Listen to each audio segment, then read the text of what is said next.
Hey fam, what's up, what's up, what's up? This is Robert Anton here, robertantonnyc.com, coming to you with your no frills commentary from a singer. All right, here, let me tell you, I did not watch The Voice last night. I watched X Factor and put up that commentary. A few people did ask, even though I did not get 50 thumbs up on the last video, I am hoping that you're going to give me 50 thumbs up on this video. I went and I watched the videos, and then I actually found a link to the live performance, or the live, the whole episode on the NBC site. Actually, I found it on Facebook, and then I went to the NBC site and got it. So I went ahead and watched it, took notes and everything, and so I am going to be doing commentary for you today from the Blind Auditions, episode 3. First up was Samuel Mouton. He was 19. He did Redemption Song by Bob Marley. He sounded pretty good when he started. Adam chimed in right away, then CeeLo and Xtina. There was something kind of strange about his voice that was nice, but I was really wondering why he put on the Bob Marley accent.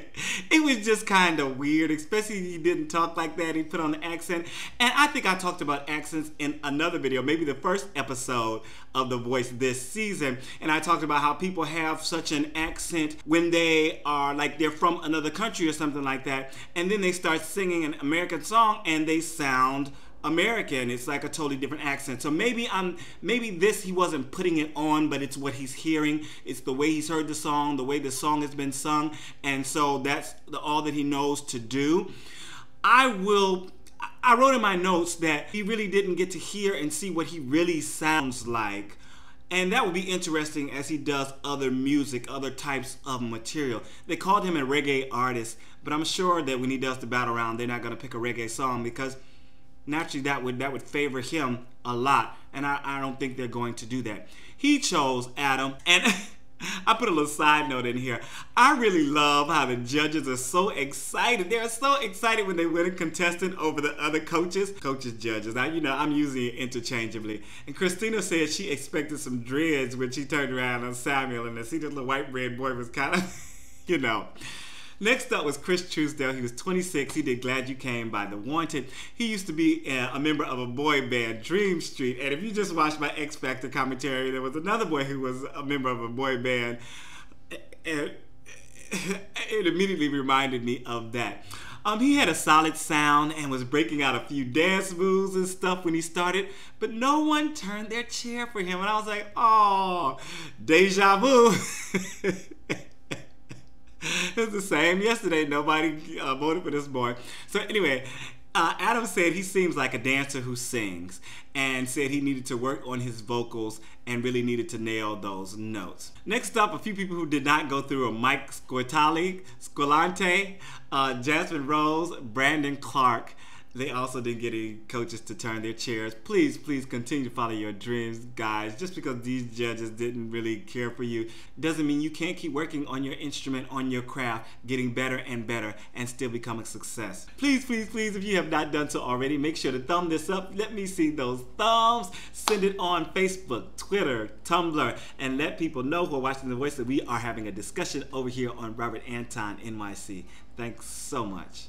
Next up was Nellies Echo, 32, originally from Lagos, Nigeria.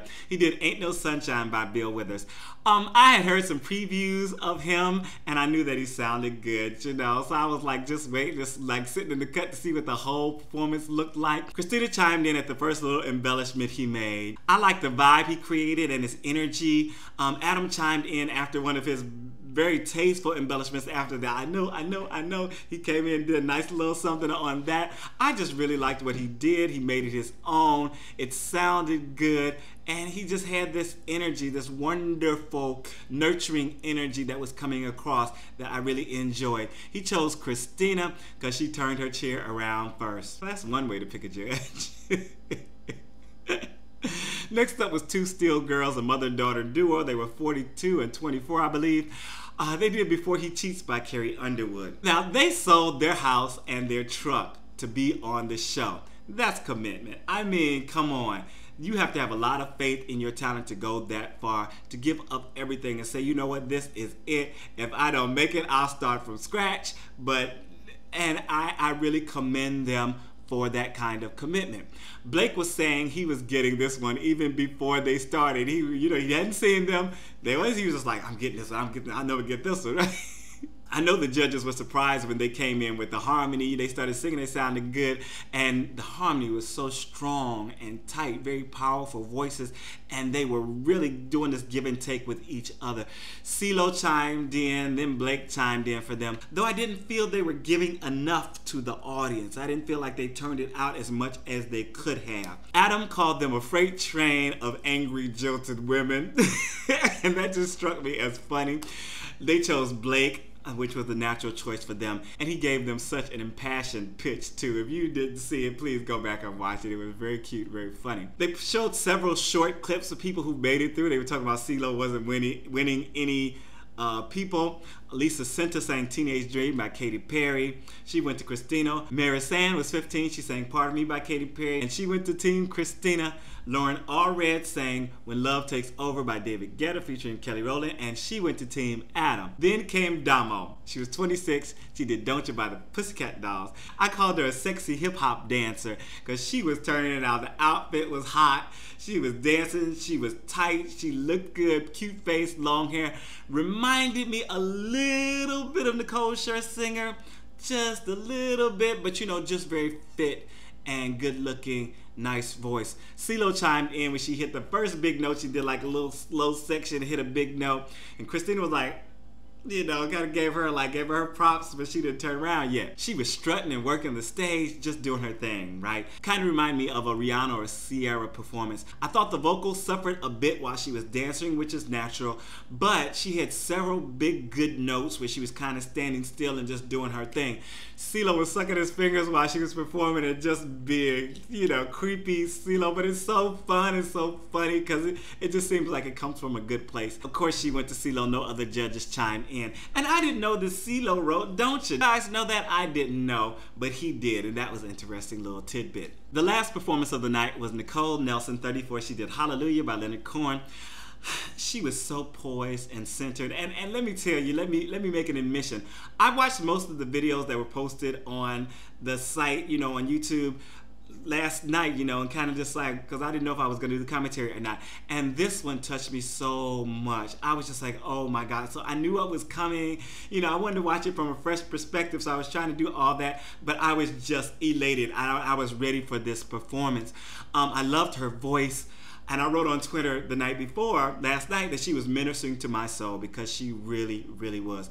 Adam chimed in first, then all the other judges followed suit. And Adam also stood for her after she did the performance. Xtina said she was a great voice, but I think it was more than that. It wasn't only her voice, it was her phrasing and her conviction and her attention to each and every lyric, you know, just pointing out such good things. And it was just, she painted a picture. She painted a landscape with this performance, and I really, do you think I enjoyed it?